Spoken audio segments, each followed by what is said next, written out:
அப்போ அவன் சொல்கிறான், ஆமாம் ஆண்டவரே, நான் சுகமானன்னு ரொம்ப ஆசைப்பட்றேன். ஆனால் தண்ணி கலக்கப்படும் போது என்னை குளத்தில் கொண்டு போய் விடுறதுக்கு யாருமே இல்லை, எனக்கு யாருமே ஹெல்ப் பண்ணவே மாட்டேங்கிறாங்க. எனக்கு முன்னாடி யாராவது ஓடி போய் இறங்கி அவங்க நல்லா குணமாயிட்டு போயிடுறாங்க அப்படின்னு சொல்லிட்டு அவன் மனசில் உள்ளதெல்லாம் ஷேர் பண்ணுறான். அப்போ ஏசப்பா திடீர்னு அவனை பார்த்து சொல்கிறாரு, எந்திரி, உன் படுக்கை எடுத்துக்கிட்டு நட அப்படின்னு சொல்கிறாரு.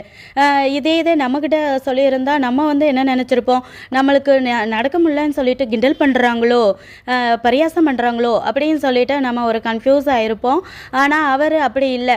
அவருக்குள்ள பரிசுத்தாவியானவர் வர்றதை உணர்றாரு. அந்த அசுத்த கிரியைகள் அவரை விட்டு வெளியேறதை உணர்ந்து அந்த நிமிஷமே குணமாகி அவன் படுக்கையை எடுத்துகிட்டு நடந்தே போயிட்டாராம். அதுவும் 38 வருஷமாக படுத்த படுக்கையாக இருந்தவங்களுக்கு நிச்சயமாக உடம்பு ரொம்ப பலவீனமாக இருந்திருக்கும். கை கால்கள் எல்லாமே ரொம்ப எந்திரிக்கவே தள்ளாடிக்கிட்டு தான் இருந்திருக்கும். ஆனால் தேவன் கொடுத்த பலத்தில் அவன் என்ன செஞ்சான்,